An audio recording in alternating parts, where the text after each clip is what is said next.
Hello friends, I'm George, the nice medic gentleman. Today's video is going to be about a beast mode fragrance from the house of Montale, the Arabians Tonka. I've been meaning to do this review for quite a while now, but other fragrances sort of jumped the queue, so it's finally time to take a look at the Arabians Tonka. Now, as usual, a quick look at the packaging. The fragrance comes in this slim looking box like all the other Montale fragrances. It comes in golden color. On the front you got this painting of a horse head with some palm trees on the background. You got the Montale logo, the name of the fragrance. On the bottom there's the concentration EDP, in this case the bottle size 100 milliliters. On the back you got some legal information, and on the bottom there's the batch code of the fragrance. So once you open up the actual box, of course, you'll find out the fragrance sitting inside, the bottle sitting inside, in that pouch that all Montale fragrances comes packaged with, also like all the Mancera fragrances come packaged with. And this is how the actual bottle looks. Again, you got the same color combination, but this time the black is the dominant color with some golden accents. Pretty much the same thing that you find on the front of the box. You also got this sprayer stopper that is famous for Montale. It's also very reminiscent to Jean-Paul Gaultier's fragrances. On the bottom you got again the batch code. And if you are not familiar with Montale fragrances, their bottles are not made out of glass like almost every other fragrance out there. They're made out of aluminum or aluminum, depending on which part of the world you live. So they feel very, very light. But at the end of the day, this is still a 100 milliliter bottle size, so don't be fooled by the lightness of the bottle. Okay, let's check out the scent profile of the Arabian Tonka. Now, the House of Montale is a niche fragrance house that's well known because they like to use two notes in almost every one of their fragrances, and that being an oud note and an rose note.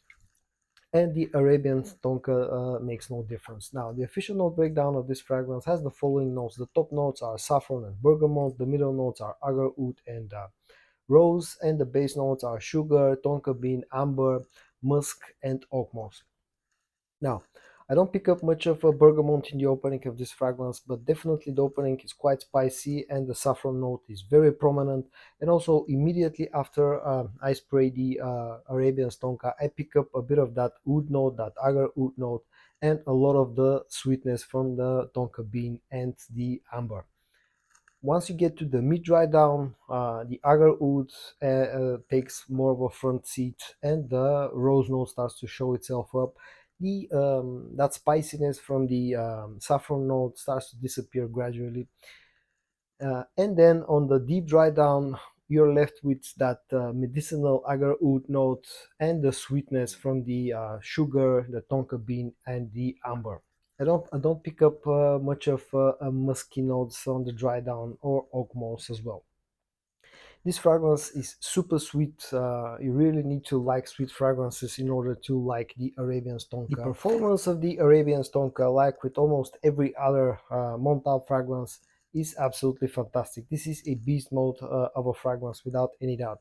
I get easily 11 to 12 hours of performance on my skin, sometimes even more than 12 hours, with quite strong projection in the first about 3 hours. Price wise, as I said, the Montale, the House of Montale, is a niche fragrance house, so their normal prices are quite high. I think officially they're sold for something like 200 250 euros here in Europe, meaning around about $250 translated into dollars.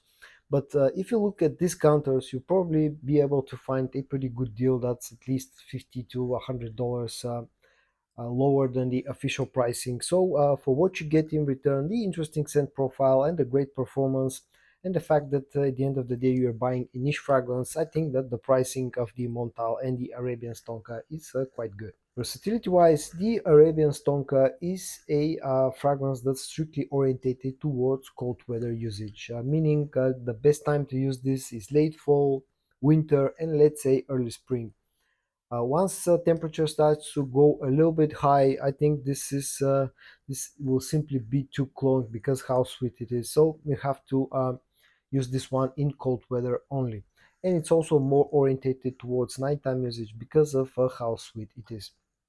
Now, who can wear this? I think this is a very unisex fragrance, at least, and in fact, at least to my nose, this leans a bit to the feminine side because of the sweetness and because of that the way that the rose has been used in this fragrance. But also, I think men can easily wear this one as well. And at the end of the video, what are my final thoughts about the Arabian Tonka from the House of Montale? It's a fragrance that I really like a lot. Now, it's not a love for me, but it's a strong like. Lately, I've been really enjoying very sweet fragrances, and the Arabian Tonka is exactly that. And on top of that, you get a beast mode performance, something that I also like. So, if you also like sweet fragrances, super sweet fragrances, and you don't mind some rose notes in your fragrances and some agar oud note in your fragrances, then definitely check out the Arabian Tonka from the House of Montale. So guys, in today's video I showed you the Arabian Tonka from the House of Montale. I hope that you found this video interesting or helpful. If you did, you know what to do. I'll greatly appreciate if you subscribe to my channel so you don't miss any of my future content. Stay safe, and I hope I'm going to see you in my next video. Bye bye.